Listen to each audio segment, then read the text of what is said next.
सबक नंबर 6। सीखने के लिए काम करें, पैसे के लिए काम ना करें। नौकरी की सुरक्षा मेरे शिक्षित डैडी के लिए सब कुछ थी। सीखना मेरे अमीर डैडी के लिए सब कुछ था। कुछ साल पहले मैंने सिंगापुर के एक अखबार को इंटरव्यू दिया। युवा महिला रिपोर्टर समय पर आ गई और इंटरव्यू तुरंत शुरू हो गया। हम एक आलीशान होटल की लॉबी में बैठकर कॉफ़ी की चुस्कियां ले रहे थे और मेरी सिंगापुर यात्रा के उद्देश्य पर बातचीत कर रहे थे। मैं जिग जिगलर के साथ मंच साझा कर रहा था। वे प्रेरणा पर बात करने वाले थे और मैं अमीरों के रहस्य पर बोलने वाला था।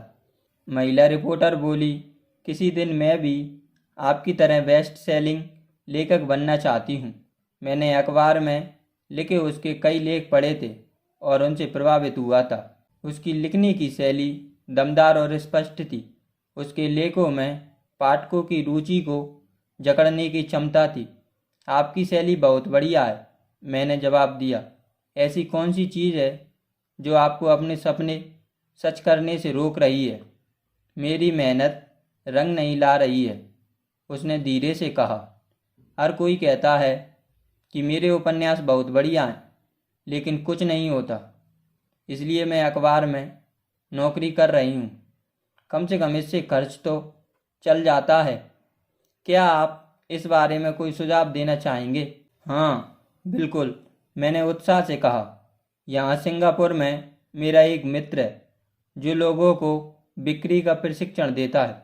वह सिंगापुर के कई शीर्ष कॉरपोरेशंस के लिए बिक्री प्रशिक्षण कोर्स आयोजित करता है और मैं सोचता हूँ कि उसके कोर्स में जाने से आपका करियर बहुत आगे बढ़ जाएगा। उसके हाव भाव सख्त हो गए। क्या आप यह कह रहे हैं कि मुझे बिक्री सीखने के लिए कोई कोर्स करना चाहिए? मैंने सहमति से सिर हिलाया।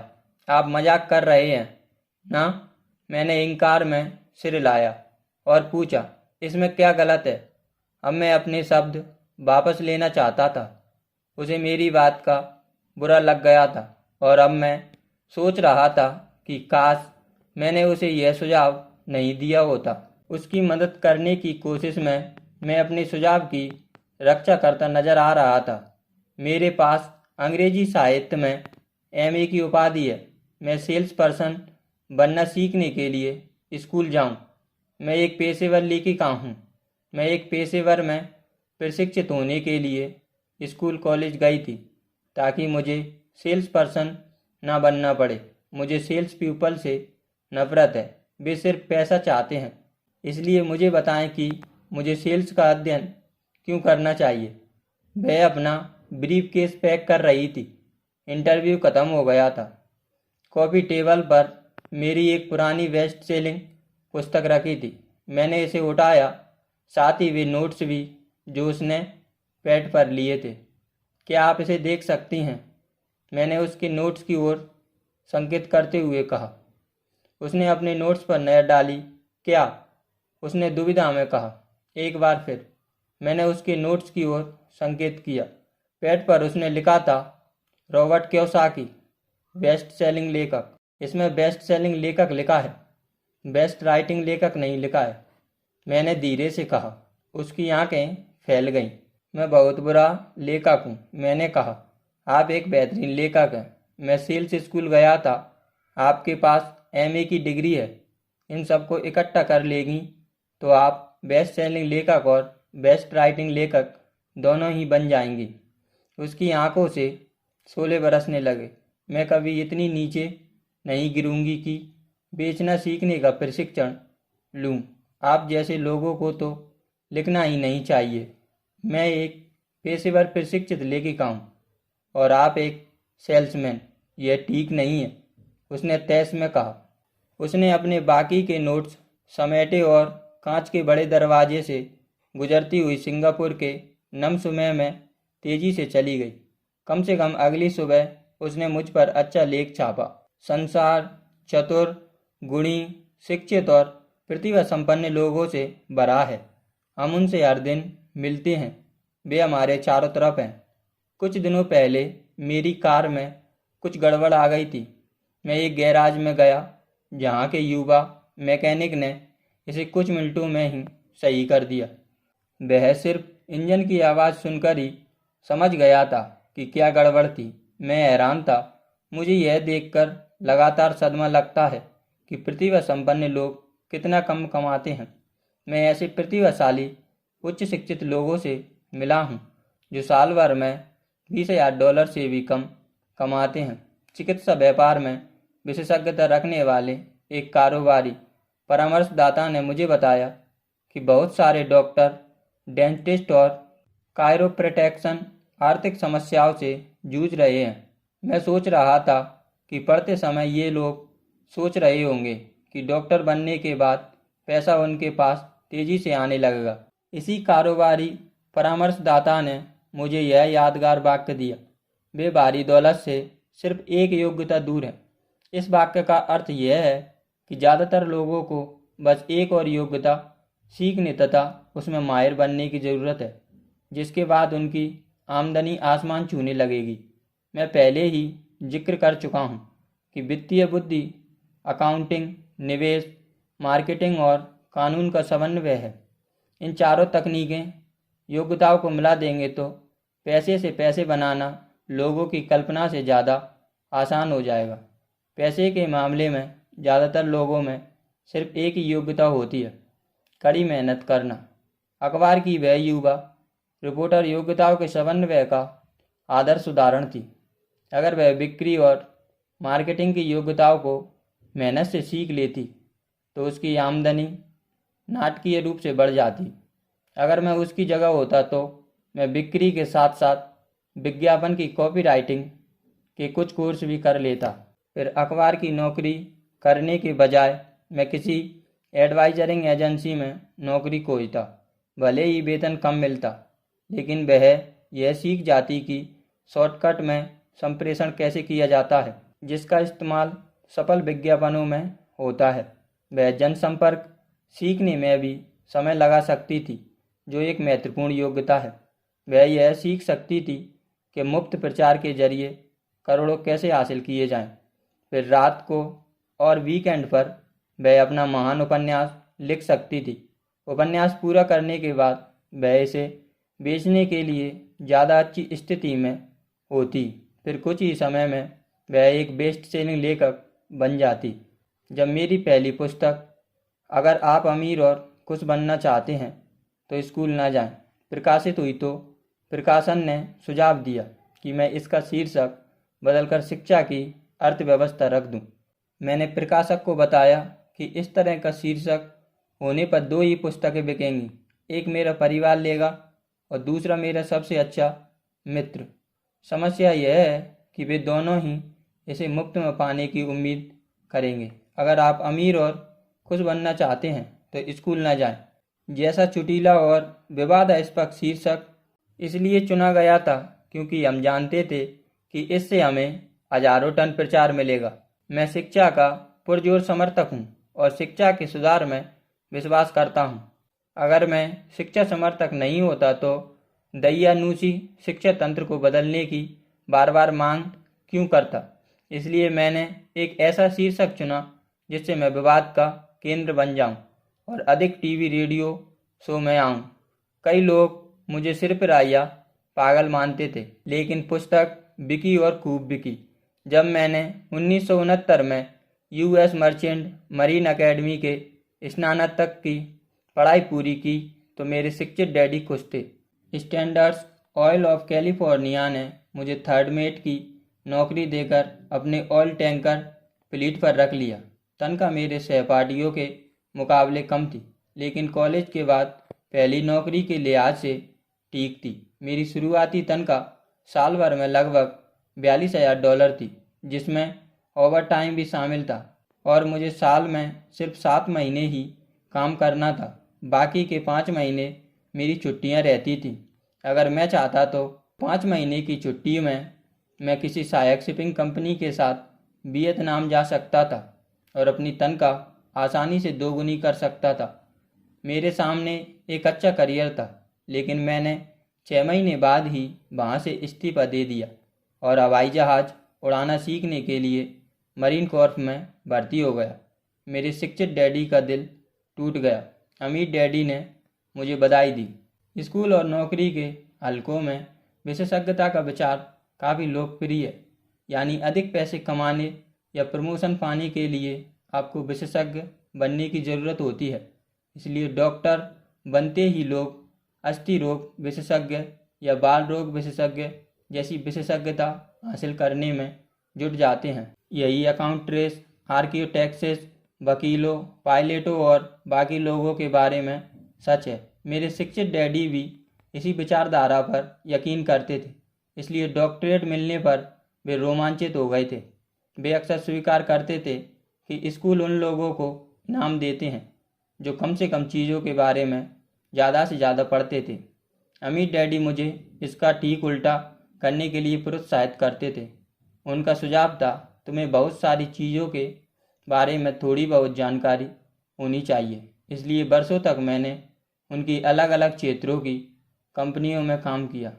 कुछ समय तक मैंने उनके अकाउंटिंग विभाग में काम किया। हालांकि मैं शायद कभी अकाउंटेंट नहीं बन सकता था, लेकिन वे चाहते थे कि मैं उस माहौल में रहकर मोटी मोटी बातें सीख लूं। अमीर डैडी जानते थे कि मैं वहाँ की खास शब्दावली जान लूँगा और मुझे यह एहसास हो जाएगा कि क्या महत्वपूर्ण है और क्या नहीं। मैंने सहायक वेटर और कंस्ट्रक्शन वर्कर के रूप में काम करने के साथ साथ सेल्स, रिजर्वेशन और मार्केटिंग का भी काम किया। वे माइक और मुझे तैयार कर रहे थे, इसलिए वे इस बात पर जोर देते थे कि जब वे अपने बैंकर्स, वकीलों, अकाउंटेंट्स और ब्रोकर्स के साथ मीटिंग कर रहे हों तो हम उनके साथ बैठें। वे चाहते थे कि हम उनके साम्राज्य के हर पहलू के बारे में थोड़ी जानकारी हासिल कर लें। जब मैंने स्टैंडर्ड ऑयल में अपनी ऊंची तनख्वाह वाली नौकरी छोड़ी तो मेरे शिक्षित डैडी ने मुझसे दिल खोलकर बातचीत की। वे चकरा रहे थे। उन्हें समझ नहीं आ रहा था कि मैंने ऐसे करियर से इस्तीफा देने का निर्णय क्यों लिया जहां तनख्वाह अच्छी थी, सुविधाएं बेहतरीन थीं, छुट्टियां काफ़ी थीं और प्रमोशन का अवसर भी था। जब एक शाम उन्होंने मुझसे पूछा, तुमने यह नौकरी क्यों छोड़ी, तो मैं लाख कोशिशों के बाद भी उन्हें नहीं समझा पाया। मेरा तर्क उनके तर्क के दायरे में फिट नहीं हो पाया। बड़ी समस्या यह थी कि मेरा तर्क मेरे अमीर डैडी का तर्क था। नौकरी की सुरक्षा मेरे शिक्षित डैडी के लिए सब कुछ थी, सीखना मेरे अमीर डैडी के लिए सब कुछ था। शिक्षित डैडी सोचते थे कि मैं शिप ऑफिसर बनने के लिए स्कूल गया था। अमीर डैडी जानते थे कि मैं अंतर्राष्ट्रीय व्यापार के अध्ययन के लिए स्कूल गया था।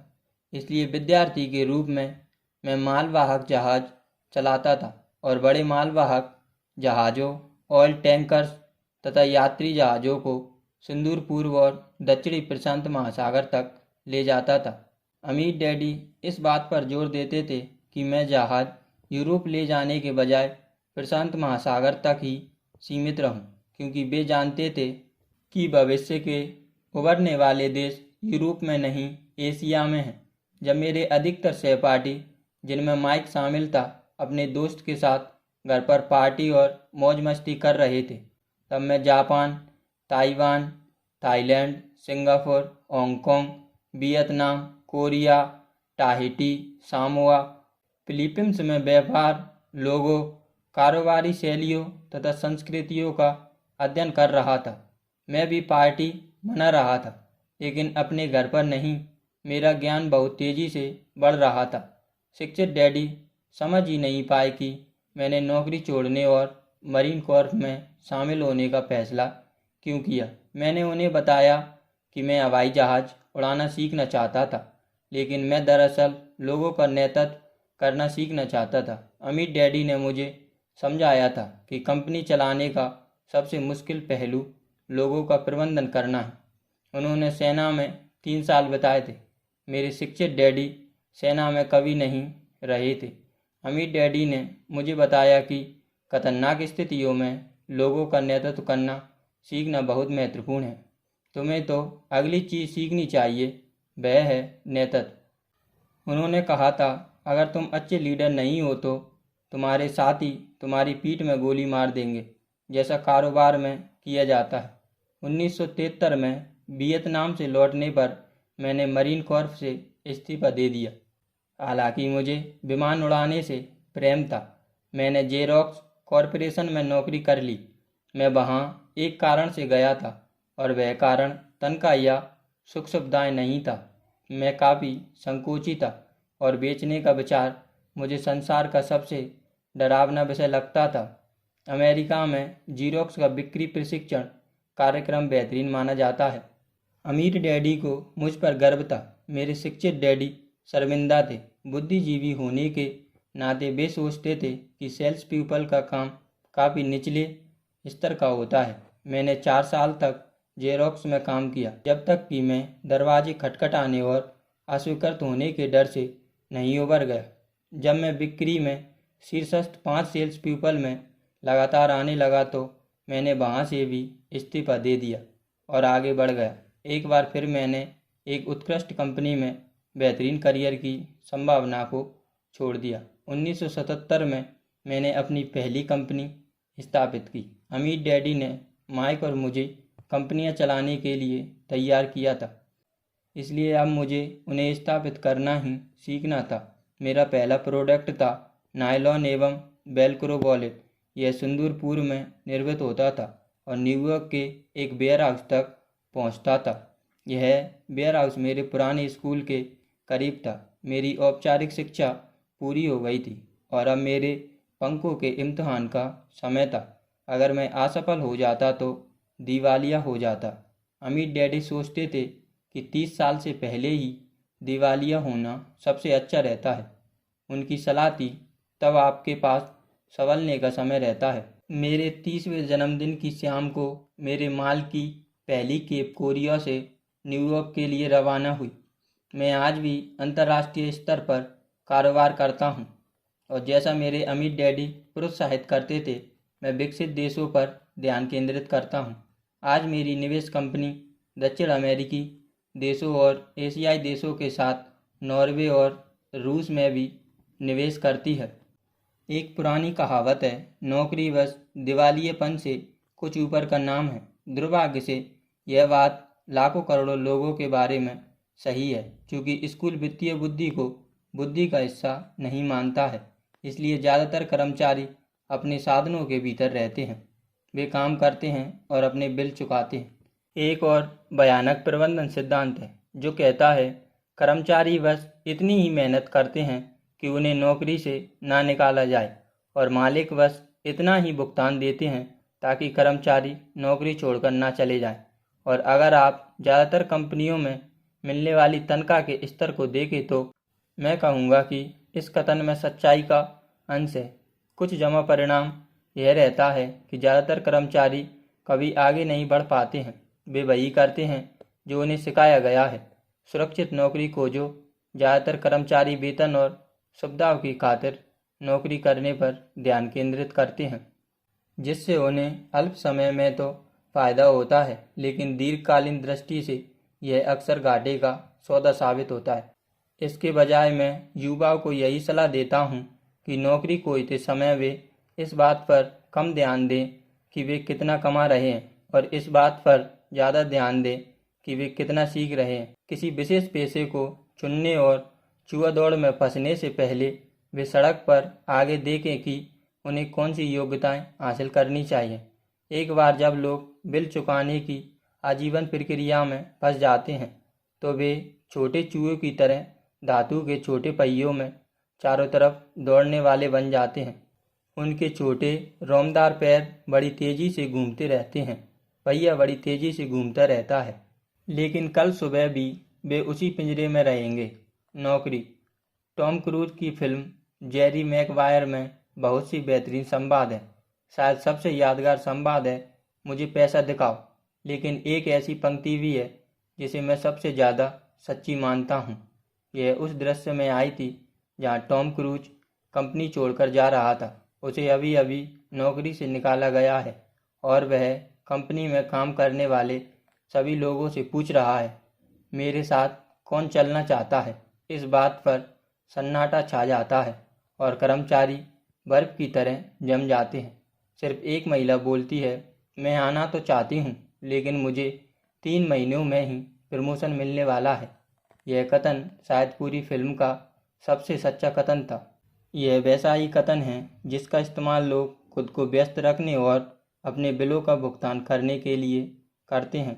मैं जानता हूँ कि मेरे शिक्षित डैडी हर साल अपनी तनख्वाह बढ़ने की राह देखते हैं और हर साल निराश होते थे। वेतन वृद्धि पाने की खातिर योग्यताएं बढ़ाने के लिए वे दोबारा कॉलेज जाते थे, मगर एक बार फिर निराश होते थे। मैं अक्सर लोगों से यह सवाल पूछता हूँ, यह दैनिक गतिविधि आपको कहाँ ले जा रही है? उस छोटे चूहे की तरह मेहनत करने वाले लोगों को यह देखना चाहिए कि उनकी मेहनत उन्हें कहाँ ले जा रही है, उनका भविष्य कैसा होगा। अपनी पुस्तक द रिटायरमेंट मिथ में क्रेग एस कार्पेल लिखते हैं, मैं एक बड़ी कंपनी राष्ट्रीय पेंशन परामर्शदाता कंपनी के मुख्यालय में गया और एक मैनेजिंग डायरेक्टर से मिला जो शीर्ष प्रबंधक के लिए बढ़िया रिटायरमेंट योजनाएं बनाने में विशेषज्ञता रखती थी। जब मैंने उससे पूछा कि छोटे कर्मचारियों को पेंशन से कितनी आमदनी की उम्मीद करनी चाहिए, तो उसने आत्मविश्वास भरी मुस्कान के साथ कहा, सिल्वर बुलेटिन। मैंने पूछा, यह सिल्वर बुलेटिन क्या है? उसने कंधे उचकाकर कहा, अगर बुजुर्गों को लगता है कि बुढ़ापे में उनके पास जीने के लिए पर्याप्त पैसे नहीं हैं, तो वे हमेशा अपने सिर में गोली मार सकते हैं। इसके बाद कार्पेल पुरानी परिभाषित लाभ सेवानिवृत्ति योजनाओं और नई 400 योग के योजनाओं के बीच का फर्क बताते हैं। नई योजनाओं में ज़्यादा जोखिम है जो आज काम कर रहे हैं अधिकतर लोगों के लिए सुखद खबर नहीं है, और यह तो हुई सिर्फ रिटायरमेंट की बात। जब इसमें चिकित्सा और दीर्घकालीन नर्सिंग होम के इलाज का खर्च जोड़ दिया जाता है तो तस्वीर और ज़्यादा डरावनी हो जाती है। आज भी समाजवादी चिकित्सा वाले देशों के कई अस्पतालों को इस तरह के मुश्किल निर्णय लेने की ज़रूरत होती है, कौन जिएगा और कौन मरेगा। यह निर्णय विशुद्ध रूप से इस आधार पर लिया जाता है कि उनके पास कितना पैसा है और मरीज की उम्र कितनी है। यदि मरीज बूढ़ा है तो अस्पताल वाले प्रायः चिकित्सा सुविधा किसी कम उम्र वाले को देंगे। बूढ़ा गरीब मरीज कतार में सबसे पीछे पहुंच जाता है। जिस तरह अमीर लोग बेहतर शिक्षा का खर्च उठा सकते हैं, उसी तरह अमीर लोग खुद को जिंदा रखने में भी कामयाब होंगे, जबकि जिनके पास दौलत नहीं है वे मर जाएंगे।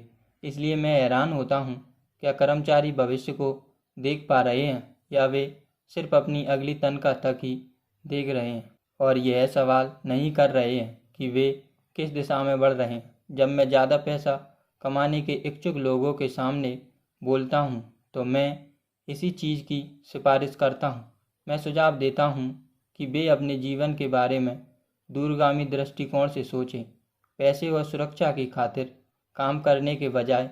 हालांकि यह भी महत्वपूर्ण है, मैं सुझाव देता हूँ कि वे कोई दूसरी नौकरी कर लें जिससे वे कोई दूसरी योग्यता सीख जाएं। यदि वे बिक्री की योग्यता सीखना चाहते हैं तो प्रायः मैं उन्हें किसी नेटवर्क मार्केटिंग कंपनी में शामिल होने की सलाह देता हूं, जिसे मल्टी लेवल मार्केटिंग भी कहा जाता है। इसमें से कुछ कंपनियों के प्रशिक्षण कार्यक्रम उत्कृष्ट हैं। ये कार्यक्रम लोगों के मन से असफलता और अस्वीकृति का डर निकाल देते हैं, जो लोगों के असफल होने का प्रमुख कारण है। लंबे समय में शिक्षा धन से ज़्यादा मूल्यवान होती है। जब मैं यह सुझाव देता हूँ तो अक्सर प्रतिक्रिया में मुझे यह सुनाई देता है, ओह, इसमें तो बहुत झंझट है, या मैं सिर्फ वही काम करना चाहता हूँ जिसमें मेरी रुचि है। अगर वे कहते हैं इसमें तो बहुत झंझट है तो मैं पूछता हूँ, तो क्या आप जिंदगी भर अपनी आधी कमाई सरकार को देते रहेंगे? अगर वे कहते हैं मैं सिर्फ वही काम करना चाहता हूँ जिसमें मेरी रुचि है, मैं कहता हूँ जिम जाने में मेरी कोई रुचि नहीं है, लेकिन मैं वहाँ इसलिए जाता हूँ क्योंकि मैं ज़्यादा अच्छा महसूस करना चाहता हूँ और ज़्यादा लंबा जीना चाहता हूँ। दुर्भाग्य से इस पुरानी कहावत में कुछ सच्चाई है। आप किसी पुराने कुत्ते को नई चालें नहीं सिखा सकते। जब तक कोई व्यक्ति बदलने का आदी ना हो, उसे बदलना मुश्किल होता है। जो लोग कोई नई चीज़ सीखने के विचार से प्रेरित हो सकते हैं और दोहराए पर खड़े हैं, उनके लिए मैं प्रोत्साहन के ये शब्द कहता हूँ, जीवन भी काफ़ी कुछ जिम जाने जैसा ही होता है। सबसे दर्द भरा हिस्सा वहाँ जाने का निर्णय लेना है। एक बार जब आप यह निर्णय ले लेते हैं तो बाकी सब आसान हो जाता है। ऐसे कई दिन रहते हैं जब मैं जिम जाने के नाम से काँप जाता हूँ, लेकिन एक बार मैं वहाँ पहुँच जाता हूँ और व्यायाम शुरू कर देता हूँ तो फिर इसमें मज़ा आने लगता है। व्यायाम के बाद वहाँ से निकलते वक्त मुझे हमेशा खुशी होती है कि मैंने वहाँ आने का निर्णय लिया। अगर आप कोई नई चीज़ सीखने की मेहनत नहीं करना चाहते और इसके बजाय अपने क्षेत्र में ज़्यादा विशेषज्ञता हासिल करने पर जोर देते हैं तो यह सुनिश्चित करें कि आप जिस कंपनी में काम करते हैं वह यूनियन हो। लेबर यूनियन विशेषज्ञों की रक्षा करने के लिए ही बनी है। गवर्नर का खौफभाजन बनने के बाद मेरे शिक्षित डैडी हवाई के टीचर्स यूनियन के मुखिया बन गए। उन्होंने मुझे बताया कि यह उनके द्वारा किया गया सबसे कठिन काम था। दूसरी तरफ मेरे अमीर डैडी ने ज़िंदगी भर कोशिश की कि वे अपनी कंपनी में यूनियन बनने से रोकें। वे सफल रहे, हालांकि यूनियनें करीब आ गई थी, लेकिन अमीर डैडी हमेशा लड़कर उन्हें दूर भगाने में कामयाब हुए। व्यक्तिगत रूप से मैं किसी का भी पक्ष नहीं लेता हूँ, क्योंकि मैं दोनों पक्षों की आवश्यकताओं और लाभों को देख सकता हूँ। यदि आप स्कूल द्वारा सुझाए रास्ते पर चलते हैं तो उच्च विशेषज्ञता हासिल करें, फिर यूनियन की सुरक्षा में चले जाएं। मिसाल के तौर पर अगर मैं पायलट के अपने करियर में आगे बढ़ता तो मैं एक ऐसी कंपनी चुनता जिसकी पायलट यूनियन दमदार हो। क्यों? क्योंकि मेरा जीवन एक ऐसी योग्यता सीखने के प्रति समर्पित होता जो सिर्फ एक ही उद्योग में मूल्यवान थी। अगर मुझे उस उद्योग से बाहर निकाल दिया जाता तो जीवन भर सीखी मेरी योग्यताएं किसी दूसरे उद्योग में उतनी मूल्यवान नहीं होती। किसी हटाए गए वरिष्ठ पायलट को जिसके पास भारी एयरलाइन परिवहन का 1 लाख घंटे का अनुभव हो और जिसे हर साल $1,50,000 वेतन मिलता हो, उसे स्कूल में इतनी ऊंची तनख्वाह वाला पढ़ाने का काम खोजने में बहुत मुश्किल आएगी।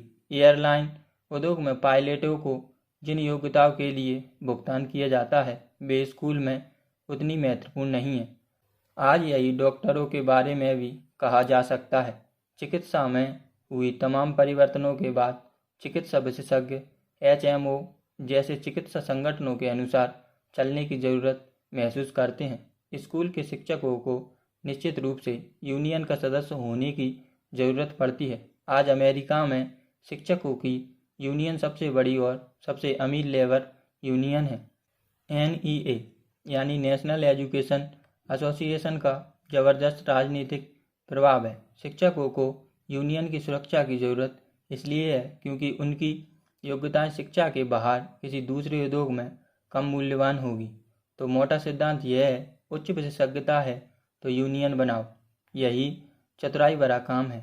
मैं कक्षाओं में पढ़ाते समय पूछता हूँ, आप में से कितने लोग मैकडॉनल्ड्स से ज़्यादा अच्छा हैमबर्गर बना सकते हैं? लगभग सभी अपने हाथ ऊपर कर देते हैं। फिर मैं पूछता हूँ, अगर आप में से अधिकतर लोग ज़्यादा अच्छा हैमबर्गर बना सकते हैं तो ऐसा कैसे है कि मैकडॉनल्ड्स आपसे ज़्यादा पैसे बनाता है? जवाब स्पष्ट है, मैकडॉनल्ड्स कारोबारी तंत्र बनाने में उत्कृष्ट है। इतने सारे योग्य लोग गरीब हैं। इसका कारण यह है कि वे ज़्यादा अच्छा हैमबर्गर बनाने पर ध्यान केंद्रित करते हैं और कारोबारी तंत्र के बारे में बहुत कम जानते हैं या बिल्कुल भी नहीं जानते। हवाई में मेरा एक मित्र बेहतरीन चित्रकार है। वह काफ़ी पैसे कमाता है। एक दिन उसकी माँ के वकील ने फ़ोन करके उसे बताया कि वे उसके लिए $35,000 छोड़ गई हैं। वकील और सरकार के हिस्सा लेने के बाद माँ की जायदाद में से बस इतना ही बचा था। उस चित्रकार ने इसमें से कुछ पैसों से विज्ञापन देकर अपना कारोबार बढ़ाने का अवसर तुरंत देख लिया।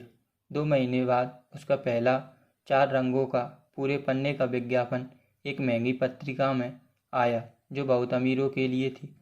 यह विज्ञापन 3 महीने तक प्रकाशित होता रहा। विज्ञापन के प्रत्युत्तर में उसे एक भी जवाब नहीं मिला और उसकी सारी पूंजी इस विज्ञापन में चली गई। अब वह गलत बयानी के लिए पत्रिका पर दावा ठोकना चाहता था। यह एक ऐसे व्यक्ति का सामान्य उदाहरण है जो बेहतरीन हैमबर्गर तो बना सकता है लेकिन कारोबार के बारे में बहुत कम जानता है। जब मैंने उससे पूछा कि उसने क्या सीखा तो उसका एकमात्र जवाब था, विज्ञापन बेचने वाले लोग बदमाश होते हैं। फिर मैंने उससे पूछा कि क्या वह बिक्री और डायरेक्ट मार्केटिंग में कोई कोर्स करना चाहेगा। उसका जवाब था, मेरे पास समय नहीं है और मैं अपना पैसा बर्बाद नहीं करना चाहता।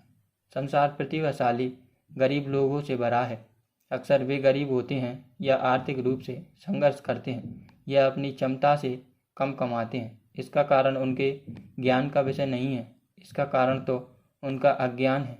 हैमबर्गर बेचने और पहुंचाने की योग्यताएं सीखने पर ध्यान केंद्रित करने के बजाय वे ज़्यादा अच्छा हैमबर्गर बनाने की अपनी योग्यताओं को आदर्श बनाने पर ध्यान केंद्रित करते हैं। शायद मैकडॉनल्ड्स सर्वश्रेष्ठ हैमबर्गर नहीं बनाता है, लेकिन यह सामान्य अच्छा हैमबर्गर बेचने और घर तक पहुंचाने में सर्वश्रेष्ठ है। गरीब डैडी चाहते थे कि मैं विशेषज्ञता हासिल करूं। उनका विचार था कि ऐसा करने पर मैं ज़्यादा पैसे कमाऊंगा। जब हवाई के गवर्नर ने मुझे बता दिया कि अब वे राज्य सरकार की नौकरी नहीं कर सकते, तब भी मेरे शिक्षित डैडी मुझे विशेषज्ञता हासिल करने के लिए प्रोत्साहित करते रहे। फिर शिक्षित डैडी ने शिक्षकों की यूनियन का काम संभाला और इन उच्च योग्यता वाले पेशेवर लोगों की सुरक्षा व लाभों के लिए अभियान छेड़ा।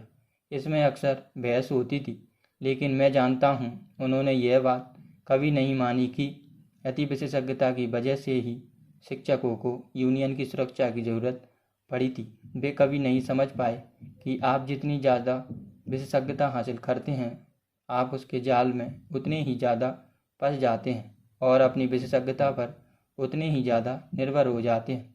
अमित डैडी की सलाह यह थी कि माइक और मैं खुद को तैयार करें। कई कॉरपोरेशंस भी ऐसा ही करते हैं। वे बिजनेस स्कूल से निकले युवा प्रतिभाशाली विद्यार्थी को लेते हैं और उसे इस तरह तैयार करते हैं ताकि एक दिन वह कंपनी की जिम्मेदारी संभाल ले। इसलिए ये प्रतिभाशाली युवा कर्मचारी किसी एक विभाग के विशेषज्ञ नहीं बनते। उन्हें कारोबारी तंत्र के सारे पहलू सिखाने के लिए एक विभाग से दूसरे विभाग में पहुंचाया जाता है। अमीर लोग अक्सर अपने बच्चों या दूसरे के बच्चों को इसी तरह तैयार करते हैं। ऐसा करने से उनके बच्चे कारोबार के संचालन का पूरा ज्ञान हासिल कर लेते हैं और यह जानकारी भी हासिल कर लेते हैं कि विभिन्न विभागों का परस्पर आपसी संबंध कैसा होता है। द्वितीय विश्व युद्ध की पीढ़ी एक कंपनी की नौकरी छोड़कर दूसरी कंपनी में जाने को बुरा मानती थी। आज इसे चतुराई माना जाता है, क्योंकि लोग योग्यताओं में ज़्यादा विशेषज्ञता हासिल करने के बजाय एक कंपनी से दूसरी कंपनी में कूदना चाहते हैं। तो क्यों न कमाने के बजाय ज़्यादा सीखने की इच्छा रखें। हो सकता है कि अल्पकाल में आपकी कमाई कम हो, लेकिन लंबे समय में इससे बहुत फ़ायदा होगा। सफलता के लिए प्रबंधन की जिन मुख्य योग्यताओं की ज़रूरत होती है वे हैं: नंबर 1, कैश फ्लो का प्रबंधन। नंबर 2, तंत्रों या सिस्टम्स का प्रबंधन। नंबर 3, लोगों का प्रबंधन। बिक्री और मार्केटिंग सबसे महत्वपूर्ण विशेषज्ञतापूर्ण योग्यताएं हैं। बेचने की योग्यताएं ही व्यक्तिगत सफलता की बुनियादी योग्यताएं हैं। इसलिए आपको सामने वाले के साथ संप्रेषण में कुशल होना चाहिए, चाहे वह ग्राहक हो, कर्मचारी हो, बॉस हो, जीवन साथी हो या संतान हो। लिखने, बोलने और सौदेबाजी करने जैसी संवाद योग्यताएं सफल जीवन के लिए अनिवार्य हैं। ये वे योग्यताएं हैं जिन पर मैं लगातार काम करता हूँ और अपने ज्ञान को बढ़ाने के लिए कोर्स में भाग लेता हूँ या शैक्षणिक संसाधन खरीदता हूँ। जैसा मैं बता चुका हूँ, मेरे शिक्षित डैडी जितने ज़्यादा सक्षम बनते गए, वे उतनी ही ज़्यादा कड़ी मेहनत करते गए। वे जितने ज़्यादा विशेषज्ञ बने, जाल में उतने ही ज़्यादा फंसते गए। हालांकि उनकी तनख्वाह बढ़ी, लेकिन उनके विकल्प कम होते चले गए। जब उन्हें सरकारी नौकरी से निकाल दिया गया, तब जाकर उन्हें पता चला कि पेशेवर दृष्टि से वे दरअसल कितने असुरक्षित थे। यह पेशेवर खिलाड़ियों जैसा होता है जो अचानक चोटिल हो जाते हैं या खेलने के लिहाज से उनकी उम्र ज़्यादा हो जाती है, उनकी ऊंची आमदनी वाली स्थिति चली जाती है और उनके पास निर्भर होने के लिए बहुत कम योग्यताएं ही होती हैं। मैं सोचता हूँ कि इसलिए मेरे शिक्षित डैडी बाद में यूनियनों के इतने बड़े समर्थक बने। उन्हें एहसास हो गया था कि यूनियन की वजह से वे कितने फ़ायदे में रहते। अमित डैडी ने माइक और मुझे बहुत सारी चीज़ों के बारे में थोड़ा बहुत जानने के लिए प्रोत्साहित किया। उन्होंने हमें प्रोत्साहित किया कि हम अपने से ज़्यादा चतुर लोगों के साथ काम करें और स्मार्ट लोगों से एक टीम के रूप में काम कराएं। आज इसे पेशेवर विशेषज्ञता की सिनर्जी या समन्वय कहा जाता है। आज मैं कई पूर्व स्कूल टीचर से मिलता हूँ जो हर साल लाखों डॉलर कमा रहे हैं। वे इतना ज़्यादा इसलिए कमाते हैं क्योंकि उनमें अपने क्षेत्र की विशेषज्ञतापूर्ण योग्यताएं होने के साथ साथ दूसरी योग्यताएं भी हैं। वे पढ़ा सकते हैं, साथ ही बेच सकते हैं और मार्केटिंग भी कर सकते हैं। मैं बेचने और मार्केटिंग से ज़्यादा महत्वपूर्ण किसी योग्यताओं के बारे में नहीं जानता। बेचने और मार्केटिंग की योग्यताएं ज़्यादातर लोगों को मुश्किल इसलिए लगती हैं क्योंकि इन कामों में मूलतः अस्वीकृति का डर शामिल होता है। आप संवाद करने, सौदेबाजी करने और अस्वीकृति के डर से उभरने में जितने बेहतर होते हैं, जीवन उतना ही ज़्यादा आसान होता है। बेस्ट सेलिंग लेखिका बनने की इच्छा रखने वाली उस रिपोर्टर को मैंने जो सलाह दी थी, वही सलाह मैं आज हर व्यक्ति को देता हूँ। तकनीकी विशेषज्ञ बनने के अपने लाभ और हानियाँ होती हैं। मेरे कुछ दोस्त प्रतिभाशाली तो हैं, लेकिन वे दूसरों के साथ प्रभावी ढंग से संवाद नहीं कर पाते।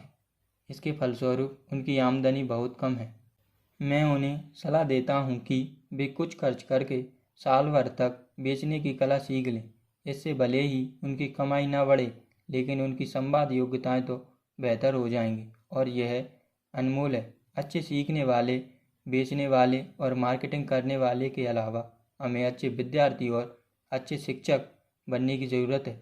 सचमुच अमीर बनने के लिए हमें पाने के साथ साथ देने की भी ज़रूरत है। वित्तीय या पेशेवर संघर्ष के मामले में अक्सर देने और लेने का अभाव होता है। मैं कई लोगों को जानता हूँ जो इसलिए गरीब हैं क्योंकि वे ना तो अच्छे विद्यार्थी हैं, ना ही अच्छे शिक्षक। मेरे दोनों डैडी उदार थे। दोनों में ही पहले देने की आदत थी। सिखाना उनका देने का एक तरीका था। वे जितना ज़्यादा देते थे, उन्हें उतना ही ज़्यादा मिलता था। पैसे देने के मामले में ज़रूर उन दोनों में बड़ा भारी अंतर था। मेरे अमीर डैडी बहुत से पैसे दान करते थे। वे अपने चर्च को, अपनी परोपकारी संस्थाओं को और अपने फाउंडेशन को पैसे देते थे। वे जानते थे कि पैसे पाने के लिए आपको पैसा देना होता है। पैसा देना ज़्यादातर अमीर परिवारों का रहस्य है। रॉकफेलर फाउंडेशन और फोर्ड फाउंडेशन जैसे संगठन इसी तरह बने हैं।